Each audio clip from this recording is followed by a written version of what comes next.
Buenos días. Bueno, qué privilegiados somos. Amén. El tiempo de alabanza, esta última canción, siempre me hace sentir igual, inmerecedor de venir aquí, la verdad que sí. O sea, miren, la razón por la que estamos acá es para alabar a Dios y nada más, ¿sí?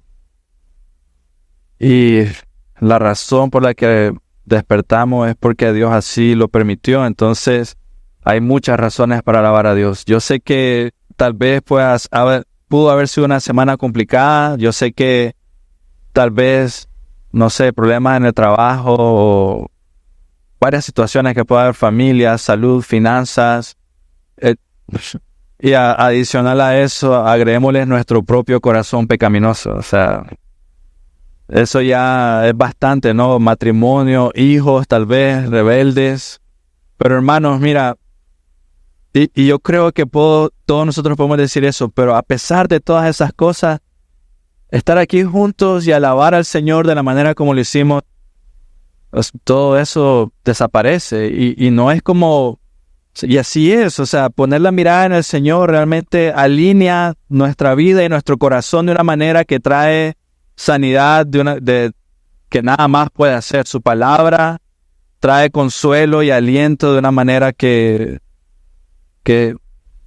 debemos de ser más intencionales en orar, no en leer las Escrituras, en depender en Dios. Entonces, comencemos orando. Dios, gracias por la iglesia hoy, gracias por cada persona aquí. Oramos por nuestros niños arriba, Señor. Oramos por que ellos te amen, Dios, te conozcan más, Padre.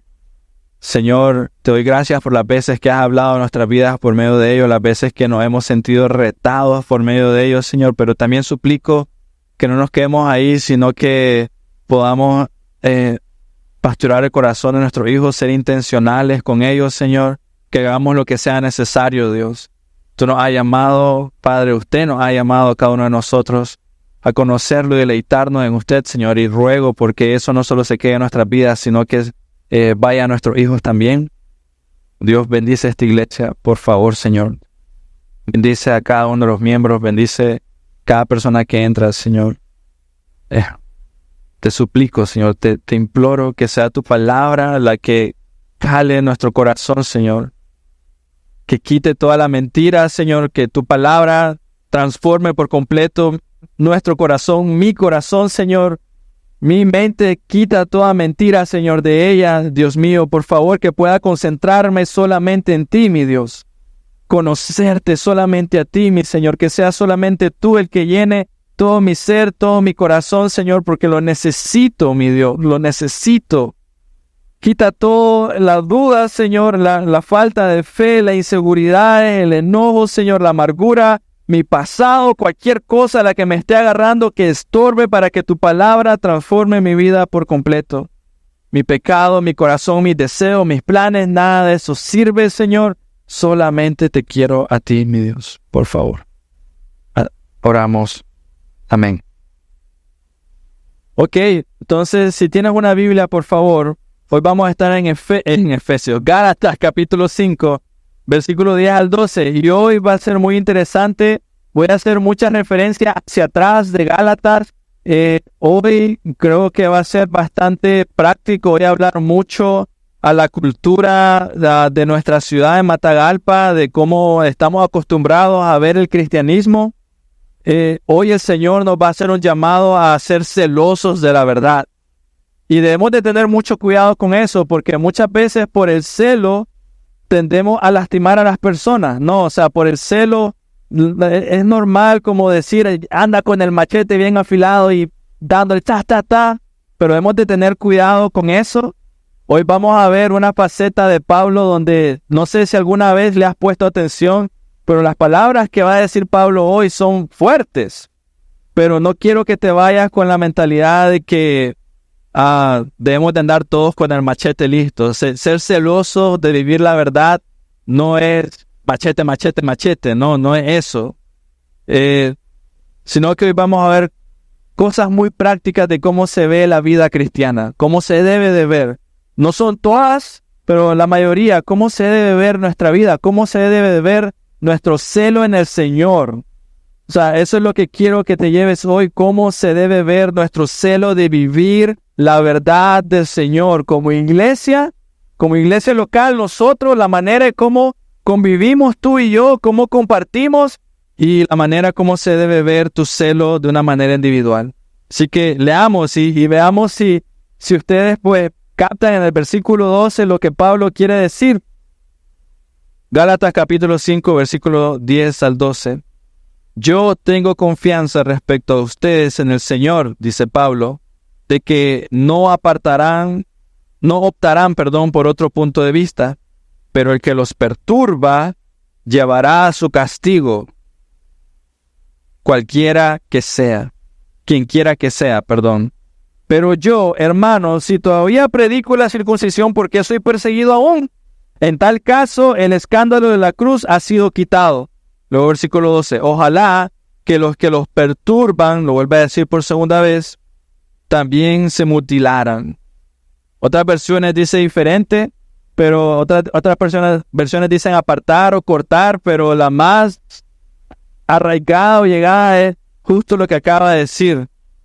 Ojalá que los perturban también se mutilaran. Y más adelante voy a explicar esto, pero hasta el momento en Gálatas hemos hablado sobre vivir por fe, ¿no? La semana pasada hablamos sobre correr la buena carrera de la fe, de no permitir ni siquiera una pizca de levadura, ¿no?, que entre a nuestras vidas y nuestros corazones. Hemos hecho el énfasis para que los que están en Cristo Jesús entiendan y sepan que ni la circuncisión ni la incircuncisión, no hacerlo, sirve de algo, no te gana puntos, sino la fe que obra por el amor. Eso es versículo 6, la fe que obra por el amor en Gálatas 5. Ese ha sido nuestro énfasis hasta el momento, los últimos 3 domingos, la fe que obra por el amor. La fe que obra por el amor es la cuestión central que hemos visto hasta el momento. La fe que obra por el amor. ¿Qué debemos de hacer con esta verdad, hermanos? Esas palabras tan sencillas, la fe que obra por el amor. ¿Qué debemos de hacer con esa verdad?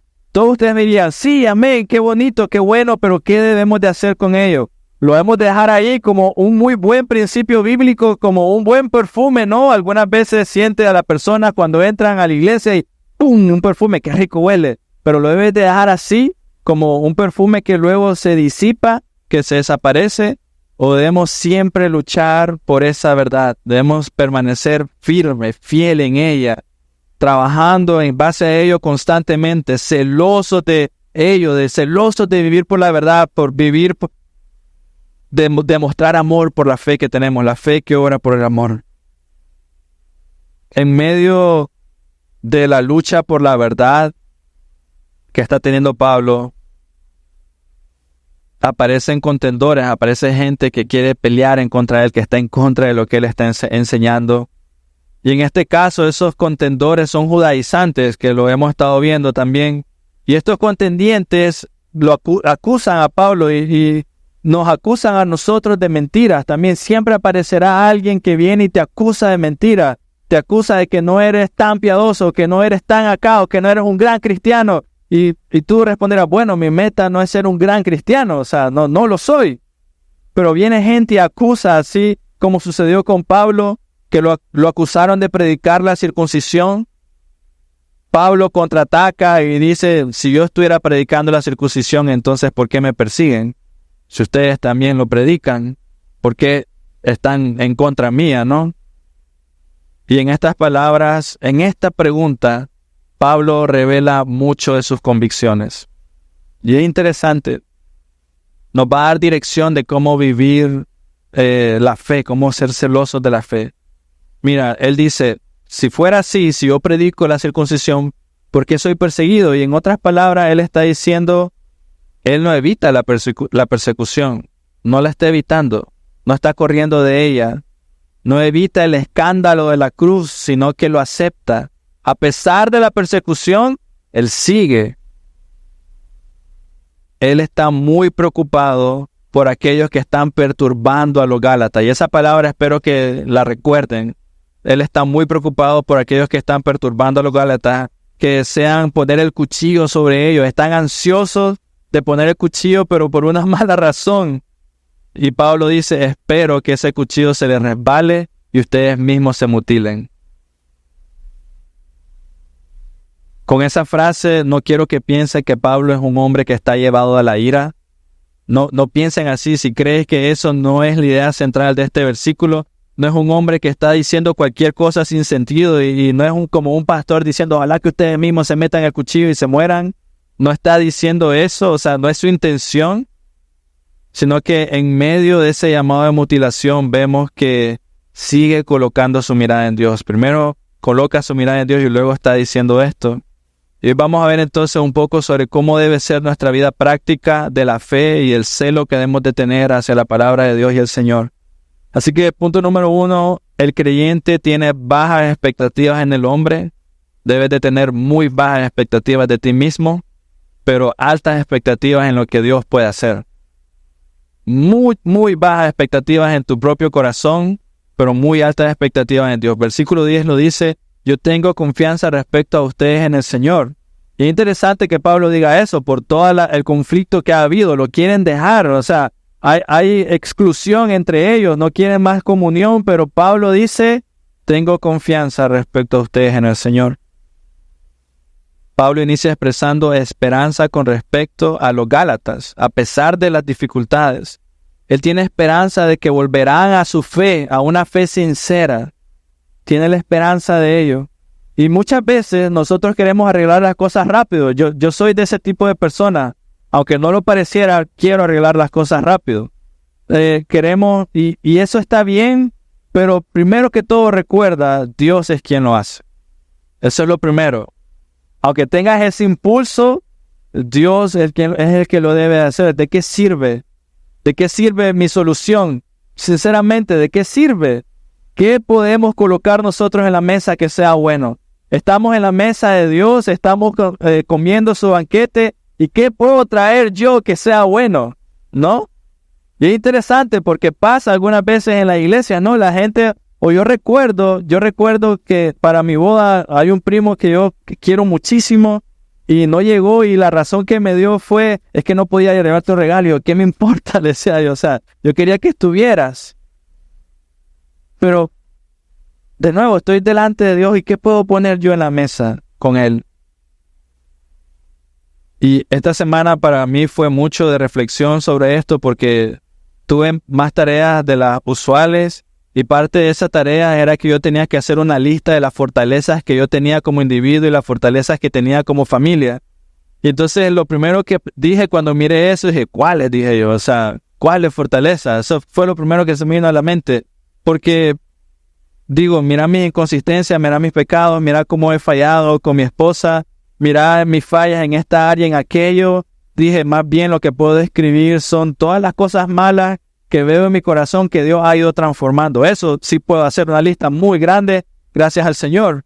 Pero las cosas como Gálatas dice en la que he sido crucificado junto con Cristo, ya no vivo yo, sino que Él vive. Esas son mis fortalezas. Y por eso Pablo puede decir a los Gálatas, yo tengo confianza respecto a ustedes en el Señor. Esas palabras son muy importantes, en el Señor. No se trata de lo bueno que ellos tienen, de lo que ellos saben, sino se trata del llamado eficaz que Dios hizo a la vida de ellos. Y eso es el versículo 8 de Gálatas 5. Pablo dice, aquel que los llamó a ustedes. Pues es un llamado eficaz. Y él tenía confianza de que aquel que los llamó lo iba a perseverar hasta el fin. Esa es nuestra confianza hoy. Es la razón por la que yo puedo decir, de aquí al día de mi muerte voy a seguir al Señor y Él va a usar mi vida como a Él le plazca, pero no por mí, sino porque Él fue el que llamó. Y tengo constante ese llamado. Él llamó y nosotros reflexionamos en eso. Él llamó, Él nos buscó.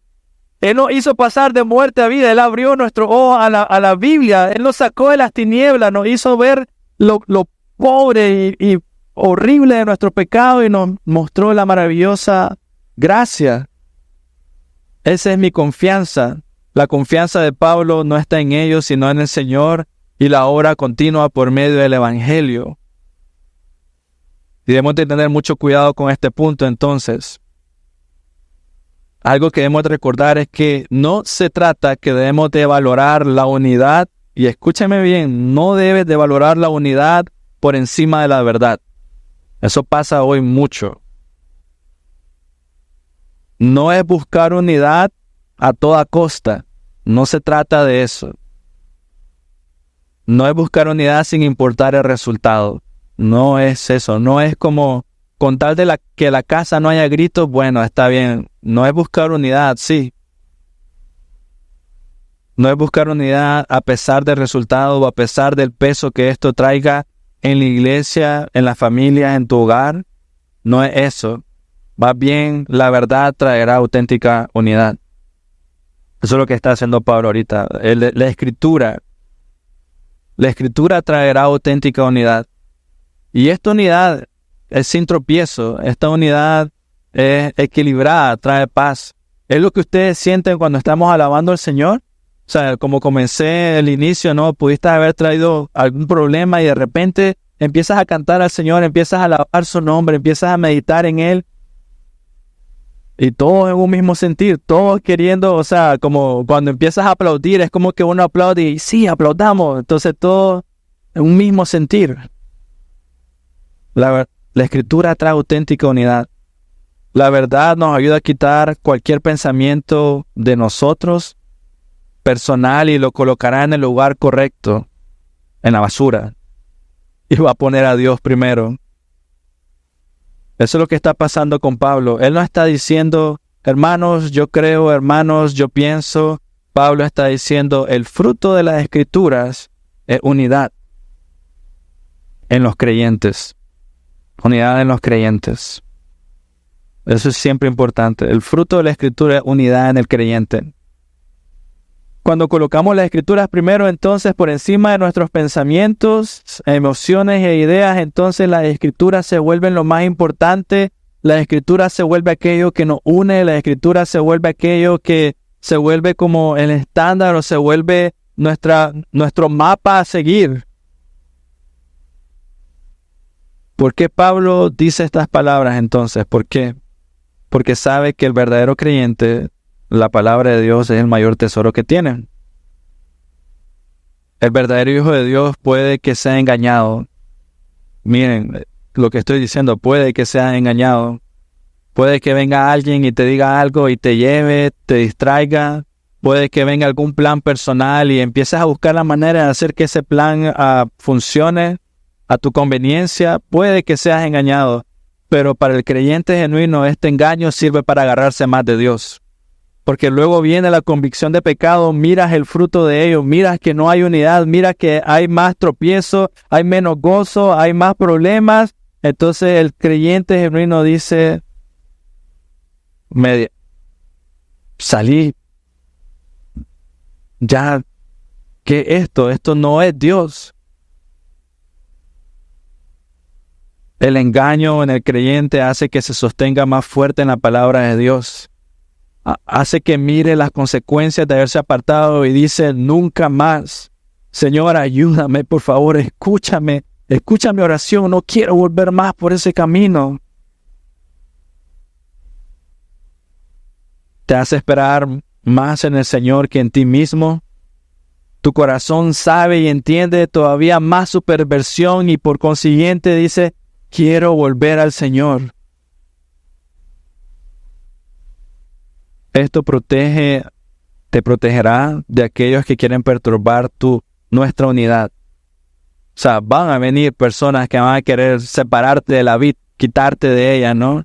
Y de repente, cuando te das cuenta de esto, para el creyente es como que no lo vuelvo a hacer. O sea, yo recuerdo algo de eso así en mi vida. Yo quise hacer algo como que, bueno, tal vez soy muy legalista en esta área, decía yo. Voy a tratar esto nuevo. Solo fui y dije, no lo vuelvo a hacer. Nada se compara como la unidad con mi hermano. O sea, como venir y adorar a Dios, escuchar la palabra de Dios, compartir juntos.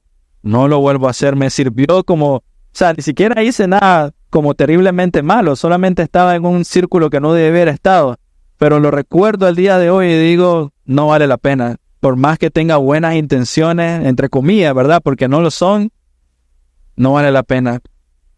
La palabra perturbar en el original de este versículo se entiende como poner en movimiento, agitar. Era como que de arriba para abajo, de izquierda a derecha, agitar tu corazón, causar perplejidad interior, agitación emocional, estar demasiado agitado, agobiado, quitarle la calma mental a alguien, ponerse inquieto, que tu corazón esté palpitando como que, o de ese estrés de que si no haces algo, si no te mueves, eso es lo que estaba pasando. Pero en un mal sentido, ponerte inquieto. Yo les preguntaría a ustedes, ¿las escrituras hacen eso? La verdad de las escrituras trae paz a tu corazón. La doctrina falsa solo trae perturbación a tu alma. Tienes que saberlo. Cada vez de que hay mucha duda y hay mucha pelea interior, 100% de los casos, estás colocando otras cosas por encima de Dios y su palabra. Cuando Él tiene todo tu corazón, hermano mío, disfruta el proceso. Disfrútalo. Sea el tiempo que tome, disfrútalo, porque Dios está moldeando tu corazón.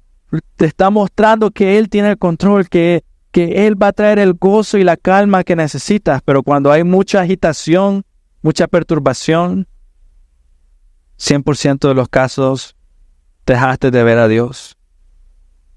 Pablo pone su atención en el único pastor verdadero. Su confianza está puesta en Dios por sobre todas las cosas. Él sabe que Dios va a cuidar de su rebaño. Es su rebaño, son sus ovejas, son sus hijos, sus escogidos. Dios se ocupará del alborotador en su momento. Dios se va a ocupar de esa persona que está agitando.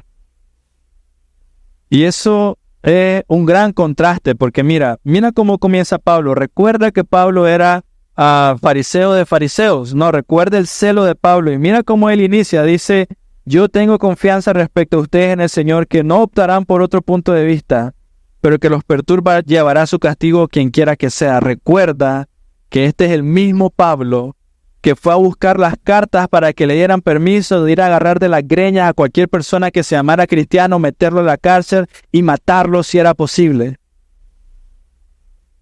Este mismo hombre ahora está diciendo, tengo confianza en el Señor y no en lo que yo puedo hacer. Pero aquel que los perturba llevará su castigo, dice Pablo. Y aquí comienza la parte interesante, donde debes de poner todos nosotros nuestra barba en remojo. Pero el que los perturba llevará su castigo. Aquí debemos de entender, cada obrero de Dios, cada maestro o maestra de escuela dominical, cada maestro de la Biblia y cada líder de hogar, cada padre, cada madre, escuche esto. Escucha lo que dice la palabra de Dios. Aquellos que lo hacen enredar en legalismo llevarán responsabilidad por lo que están haciendo. Aquel que trae un evangelio diferente al que yo estoy enseñando, o Dios, su palabra, llevarán su castigo.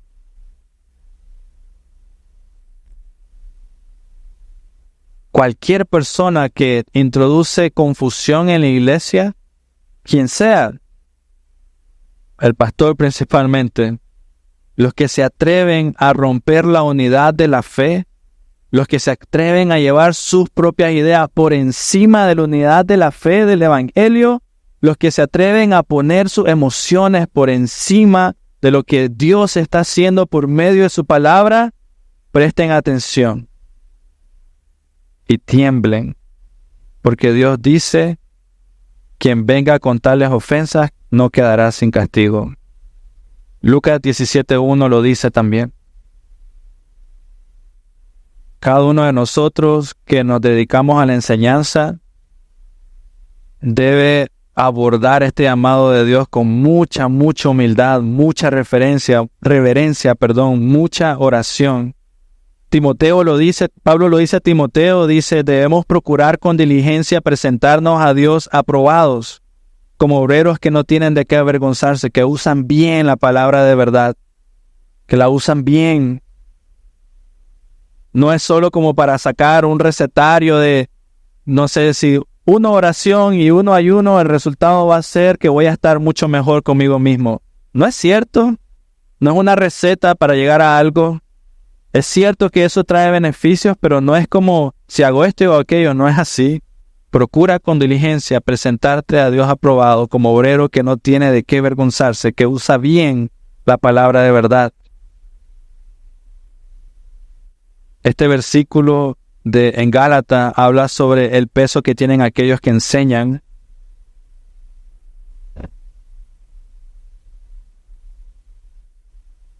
Y es interesante la diferencia que hacen. Mira, dice Pablo, yo tengo confianza respecto a ustedes con el Señor, pero el que los perturba llevará su castigo, quien quiera que sea.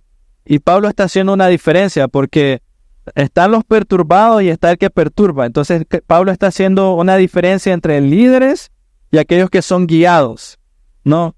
Aquellos que enseñan y aquellos que reciben o que son arrastrados por esas malas enseñanzas. Pablo es paciente con aquellos que son enseñados mal. Pablo es muy paciente con aquellos que son enseñados incorrectamente. Él hace lo necesario, ora lo necesario, enseña lo necesario para que puedan regresar al camino de la fe, del evangelio. Ora lo necesario para que sus ojos sean abiertos. Espera lo necesario para que ellos puedan dar fruto verdadero y sean persuadidos a regresar, a permanecer en la libertad que Cristo los ha llamado y dejar el legalismo. Pero aquel que los perturba o aquellos perturbadores, no dice si son uno o varios, quien quieran que hayan sido, Pablo dice, ellos deben de soportar el juicio. ¿Miran la diferencia? Paciente con los Gálatas, pero para que el que enseña mal, él debe soportar el juicio. Incluso Pablo se extiende y dice, ojalá y fueran eliminados o por lo menos apartados. O sea, mira el corazón de él. Y con ese segundo punto, el creyente permanece fiel a la Escritura en todo momento. Dice el versículo 11, pero yo, hermano, si todavía predico la circuncisión, ¿por qué soy perseguido aún? En tal caso, el escándalo de la cruz ha sido quitado. Pablo no tenía ambiciones personales, no estaba buscando dinero, no estaba buscando fama, no quería que su nombre fuera escrito en algo, no le interesaba nada de eso, no tenía interés personal. Y la pregunta que hace ahorita lo demuestra, ¿por qué soy perseguido aún? Si él quería un renombre fácil, solamente tenía que predicar la circuncisión o dejar de predicar a Cristo, eso era todo. Ya, y así tenía mucha gente escuchándolo o siguiéndolo. Pero en lugar de eso se mantuvo firme en las Escrituras y se exponía a la persecución por amor a sus hermanos y por el celo a la palabra de Dios. Antes que desviarse del evangelio, era más importante para él la verdad que su propia salud. Dice, pero yo, hermano, si todavía predico la circuncisión, ¿por qué soy perseguido?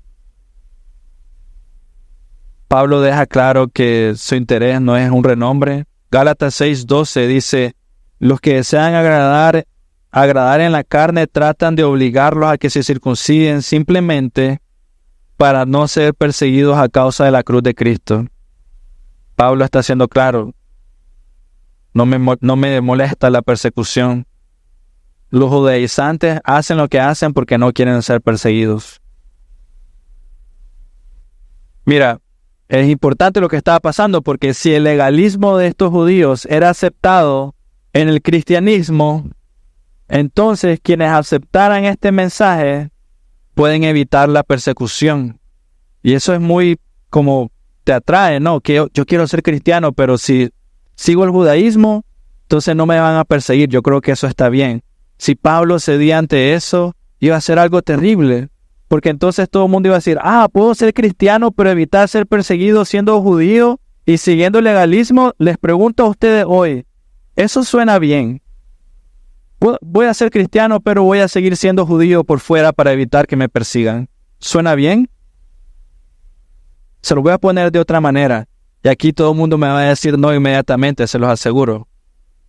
Imagine que yo diga, amo a mi esposa con todo el corazón, pero ya no voy a usar más mi anillo de bodas para que las otras mujeres no se sientan enojadas. No se rieron, pero es una locura. Es una locura. Pablo quería que ellos vivieran el evangelio verdaderamente. Pablo quería que ellos fueran celosos de vivir la verdad. ¿Alguien no anda sonido de boda? Hermanos míos, miren, una pregunta.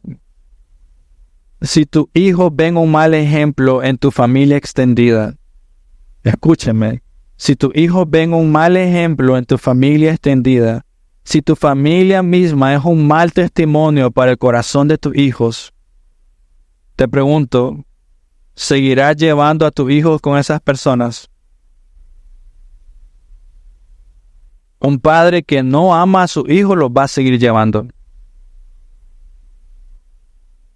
Pero un padre que ama y cuida el corazón de su hijo evitará cualquier cosa que perturbe el evangelio en el corazón de su hijo, cualquier cosa que no sea de bendición en el corazón de su hijo. Lo tienes que parar. Lo tienes que parar, sea lo que sea. No sé, videos de YouTube, música, lo que sea. Lo tienes que parar. Y te voy a explicar por qué. Si hubiera un lobo cerca de tu hijo, te pregunto, diría, ahí lo voy a dejar, tal vez no le hace nada. Diría eso. Lo ahuyentas al lobo inmediatamente, agarras a tu hijo y lo pones en un lugar seguro. ¿Sí o no?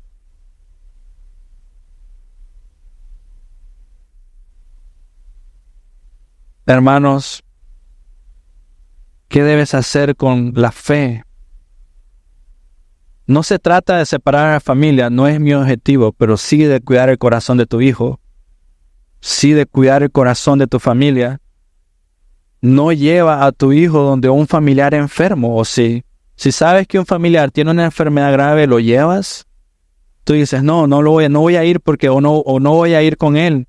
No quiero que mi hijo se contagie de la enfermedad.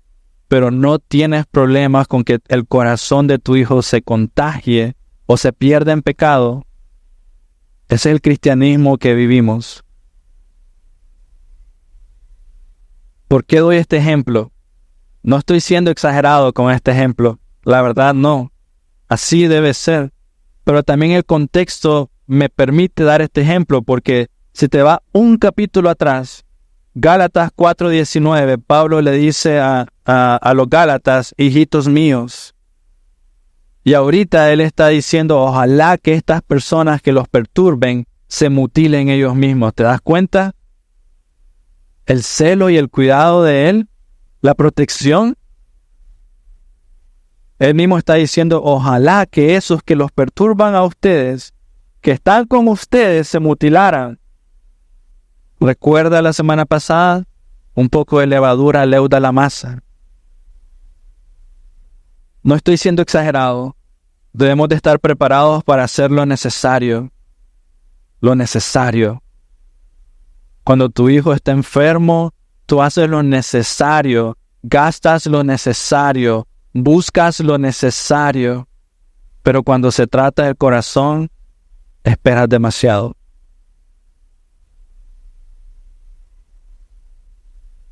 Cuando se trata de tu corazón, hermano, cuando se trata de la preciosura de la verdad del evangelio, cuando se trata del nombre que es sobre todo nombre, esperas demasiado.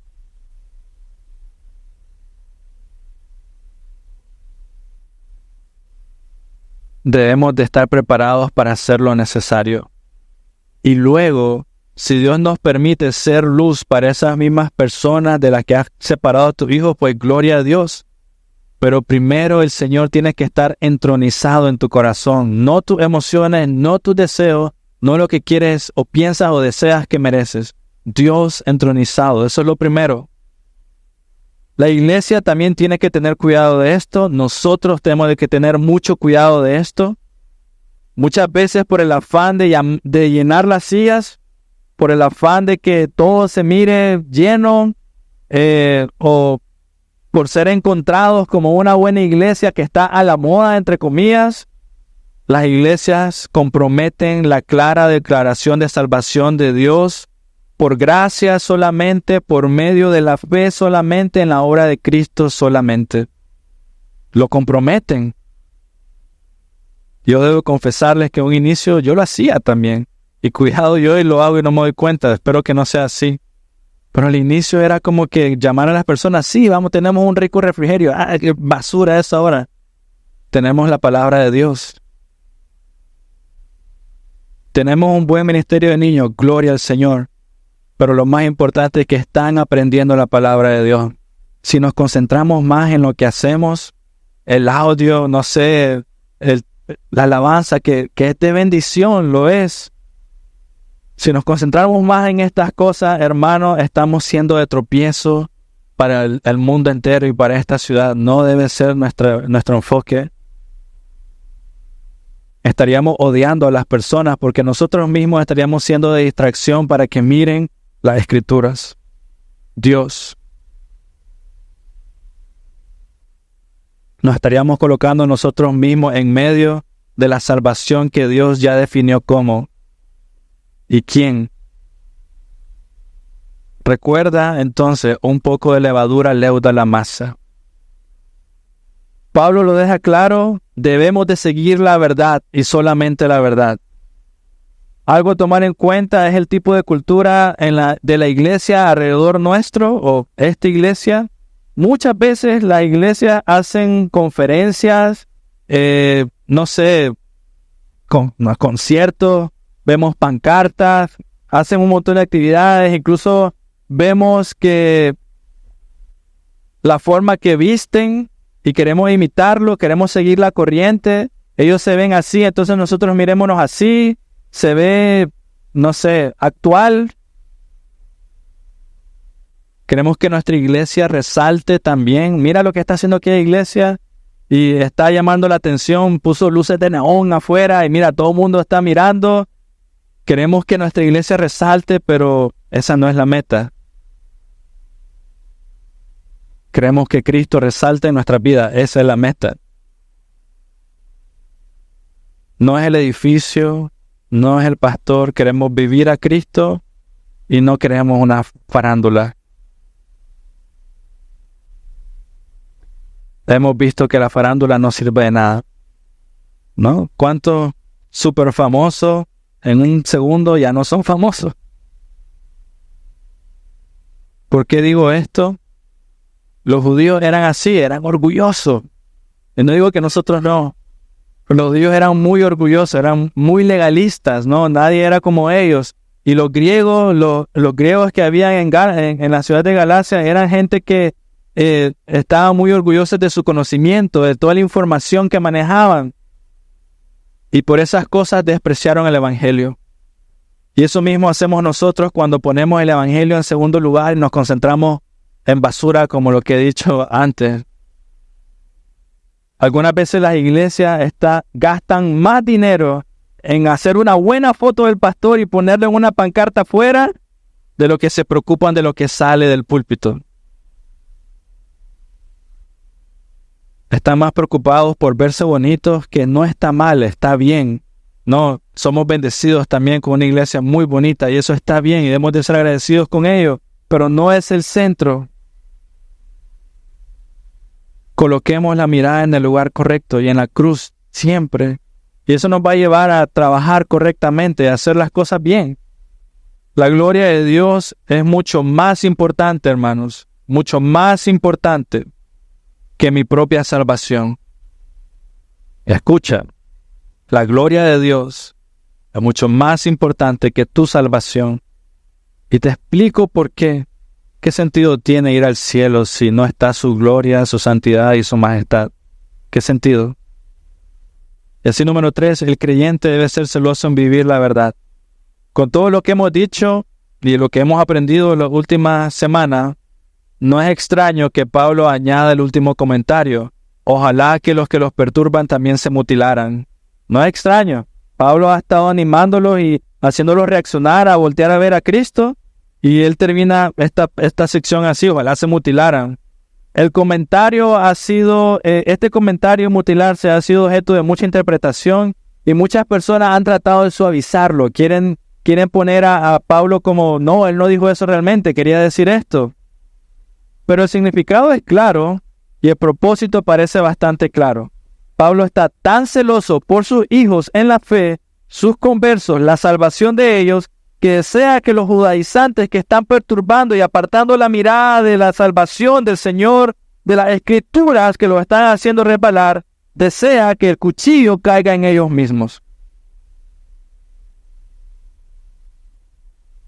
Y tiene una razón de ser. Ellos están obligando a las personas a circuncidarse. Y Pablo está diciendo, ojalá que cuando lo hagan ustedes el cuchillo se les resbale y pase de viaje. No. Pablo está diciendo, ojalá se desviaran y cortaran todo y se hicieran eunucos. Eunucos es la imagen gráfica que tienen en su mente, que el cuchillo pase de viaje. Deuteronomio 23:1 dice, los eunucos estaban prohibidos de la asamblea del templo. Entonces eso era lo que quería Pablo. No, su intención no era que se desangraran a morir, pero los eunucos estaban prohibidos de la asamblea del templo. Entonces Pablo está diciendo, adelante, háganlo, que se les pase el cuchillo, que se les pase la mano, y por eso ustedes ya no van a volver a entrar nunca más al templo, porque el eunuco no puede. Ustedes que siguen la ley, por eso mismo están como pasándose la cuenta ustedes mismos. Háganlo. Y te pregunto a ti, iglesia, ¿tienes un celo parecido por el evangelio? ¿Tienes un celo parecido por la gloria de Dios en tu vida, para esta iglesia? Ese es el tema aquí. No tanto la imagen que Pablo está colocando, no de un eunuco, sino que debemos de preguntarnos qué tan celosos somos del llamado que Dios nos ha hecho. ¿Qué tan celoso eres del hecho de que Él te llamó de la muerte a la vida, que te escogió como hijo? Para Pablo, apartar a estas personas era importante. Era los que los perturbaban. No era una opción. Tenía que suceder. Era una necesidad para vivir completamente la verdad de las Escrituras. Entonces no se trata solo de predicar la cruz, debemos de vivirla. Predicar la cruz trae incomodidad a las personas. Yo voy, me acerco, le hablo a alguien y le trae incomodidad por su pecado. Pero vivir la cruz traerá persecución. Debes de saberlo. La trae. Y traerá persecución, interesantemente, principalmente de aquellos que se hacen llamar cristianos, pero no lo son. Ellos son los que van a estar más listos para atacar. Y esto no es motivo de alarde, no es motivo para que te enorgullezcas y digas yo soy un verdadero creyente o para decir algo parecido. Más bien es una razón para caer en humildad y oración y agradecimiento al Señor y decirle que Él cuide tu corazón de no pecar en orgullo. Pero seremos perseguidos por aquellos que dicen ser cristianos porque ellos van a ver en ti algo que ellos no están dispuestos a hacer. Esa es la razón principal. Ellos no están dispuestos a despojarse de todo, no están dispuestos a vivir el evangelio verdaderamente, no están dispuestos a vivir para el reino de Dios.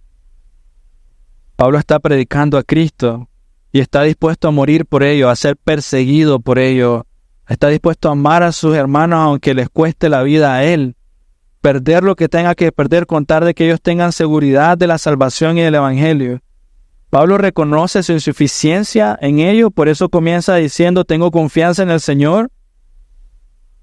Por eso confiesa su fe en el Señor, porque sabe que Dios va a hacer lo que le place con su vida y está dispuesto a que Dios haga lo que quiera con su vida. Los judaizantes, por otro lado, están predicando la ley y están empujando la creencia de cortarse un tuco de piel para que puedas tener seguridad de salvación. Si haces esto, vas a estar seguro. Y así vas a ser reconocido como un buen hombre de Dios. Si te vistes así, todo el mundo va a saber que eres un hombre piadoso. Si te vistes así, todo el mundo va a saber que eres una mujer piadosa. Si haces esto, tu esposo se va a tener que quedar callado y no va a tener que responder nada. Si tú haces esto, tu esposa va a tener... Eso estaban haciendo los judaizantes, puras leyes, reglas. Te pregunto, ¿quién queda en ridículo? Los judaizantes, por supuesto. Miran que sus acciones solo son morales.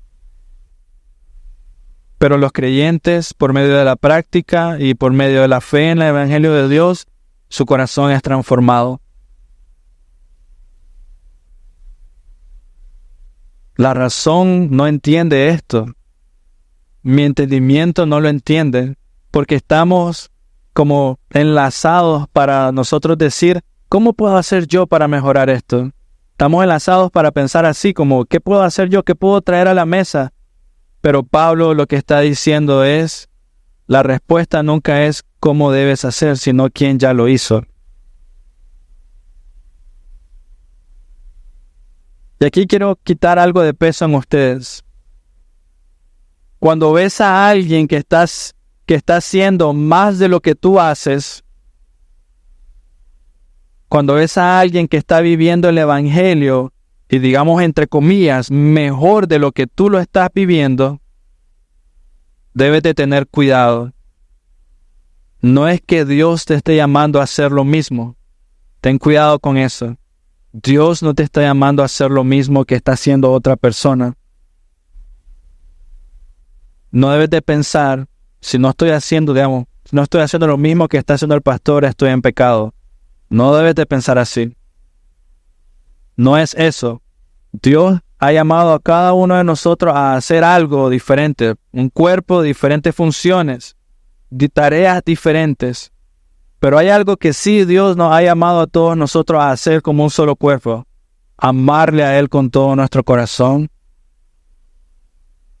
Llamar a tu prójimo como a ti mismo. No se trata de vestir igual, no se trata de sonar igual, no se trata de hablar igual, no se trata de saber igual, no se trata de servir igual. No es eso, no se trata de eso, no se trata de cómo lo hace alguien y hacerlo igual que él o que ella. No se trata de eso, se trata de amar al Señor por sobre todas las cosas con todo tu corazón, de entregar tu vida a Él, de obedecer al llamado que Dios te ha hecho a servirle en la forma que Él te ha llamado a hacerlo, en el tiempo que Él te ha llamado a hacerlo, de la manera que Él te ha llamado a hacerlo, hasta el momento que a Él le place hacerlo, porque tu vida le pertenece. Y así para terminar, con todo lo que les he dicho, la imagen de un pastor bueno que anda con su Biblia en la mano, bien vestido de corbata, que no es malo, pero esa imagen de ese pastor que nunca dice nada malo, que siempre debe decir las cosas con una voz piadosa y hermanito, hermanita, no calza con lo que te acabo de comentar de Pablo, no calza. Vivir la verdad es un combate cuerpo a cuerpo con el diablo. Y un hombre o una mujer floja no va a sobrevivir. Él está respirando. Él tiene el hacha en la mano, listo para dar el zarpazo en tu cuello en el momento que menos lo esperas. Hermanos, si somos honestos con nosotros mismos, debemos confesar hoy ya que somos muy pasivos con nuestro propio corazón. Somos muy pasivos con nuestro propio pecado. Somos muy pasivos como hijos que deben de honrar a sus padres. Somos muy pasivos como padres que deben de amar a sus hijos. Somos muy pasivos como esposos que deben amar, proteger a sus esposas. Somos muy pasivos como esposas que deben amar y respetar a sus esposos.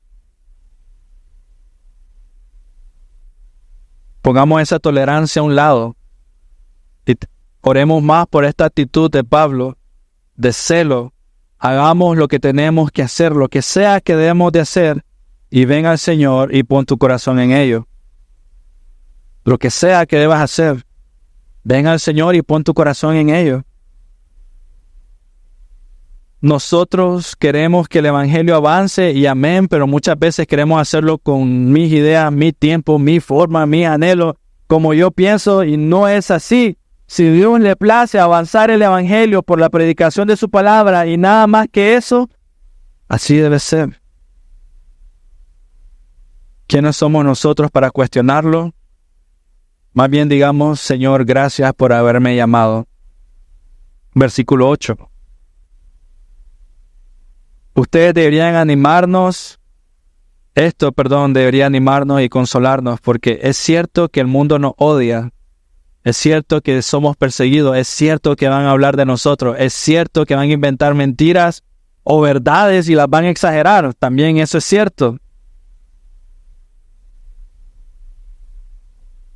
Pero no nos persiguen por otra cosa, que no nos persigan por otra cosa, sino que sea porque predicamos y vivimos el Evangelio.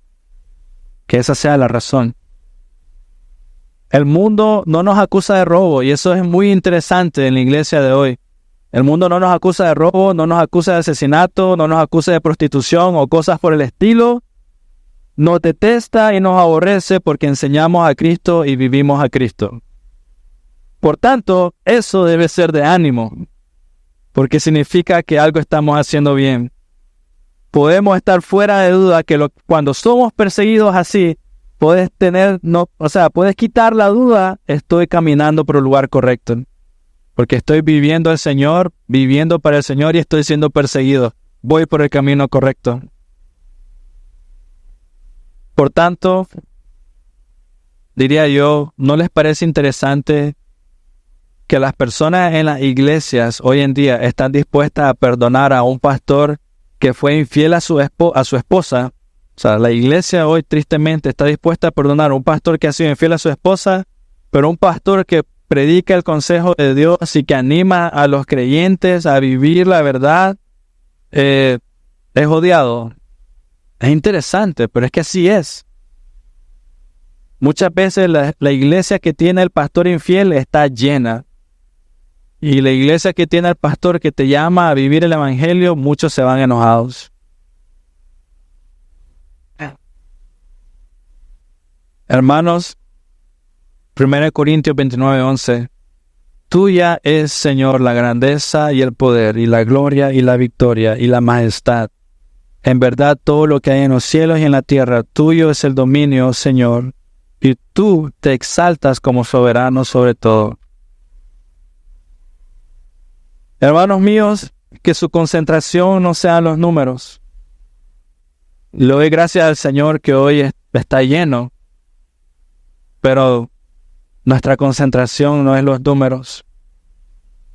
Que tenga un celo de vivir el Señor, un celo de amarlo, un celo de conocerlo, un celo de hacer lo necesario para que nada estorbe entre tú y Él.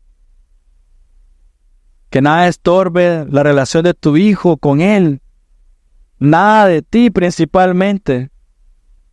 Te lo digo, mi oración con esta iglesia es, el día que yo no sea de bendición para esta iglesia, que el Señor me quite, y lo va a hacer. Tiene que ser. Pero eso es así. Tiene que haber un celo tan grande de que nada estorbe lo que Dios está haciendo. Su palabra, el tiempo de alabanza, el servicio, los niños, nada tiene que estorbar, nada de mí, nada de mis emociones, nada de mi enojo, porque lo más importante es lo que el Señor quiere hacer en cada uno de ustedes, como un cuerpo, como una iglesia. Eso es lo más importante. Yo no importo. Ese es el llamado para todos ustedes hoy. Tuya es, oh Señor. Medítalo, créelo, piénselo, vívelo. La grandeza y el poder, la gloria y la victoria, la majestad, en verdad, todo lo que hay en los cielos y en la tierra, tuyo es el dominio, Señor, y tú te exaltas como soberano sobre todo. Tu nombre es el exaltado, el mío no. Tu nombre se ha conocido, el mío no. Tu reino se ha expandido, el mío no. Ese debe ser nuestra meta. Ese debe ser nuestro celo, iglesia. Oremos. Señor Dios, gracias. Gracias por tus palabras hoy. Ayúdanos a tener un celo sano, Señor. Así como comenzamos hablando al inicio, no se trata de tener el machete afilado y pasar, sino de tener un celo sano, Señor. Un corazón sano que es libre de todo su pasado y es libre, Dios, para amarte, seguirte, Señor, conocerte. Dios, pon en nosotros, por favor, un corazón dispuesto a seguirte sin importar lo que suceda. Una seguridad tan clara de que tu reino es más importante que el mío, Señor. Escucha, por favor, Señor, nuestro clamor. Escucha nuestra oración. Líbranos de nosotros, Señor. Líbrame de mí, Señor. Líbrame de mis planes y mis ideas. Y sé tú exaltado, Señor. Dios mío, que yo mengue y que tú crezcas, Señor. Que tu palabra more en mi corazón y no mis propias ideas ni mis planes, Señor. Hazme libre de mí, Señor, y hazme lleno de ti, Señor. Hazme lleno de tu verdad. Por favor, Señor. Bendice esta iglesia, bendice esta familia. Y pon anhelo en nosotros, una unidad tal cual como nunca antes hemos experimentado, ni en nuestra propia familia de sangre, Señor. Por favor, enséñanos a vivir para gloria y honra tuya, Señor. Enséñanos a vivir lo que significa ser llenos del Espíritu, Señor. Enséñanos, Señor, a vivir para ti, no para mí, para los cielos, y no para mi gloria o mi reino, Señor. Para tu nombre y no el mío, Padre. Por favor, enséñanos a gozarnos en tu palabra y no en mis planes y mis anhelos, Señor. Enséñame a negarme constantemente y a cargar mi cruz y a hacerlo con gozo, Señor. En Cristo Jesús oramos. Amén.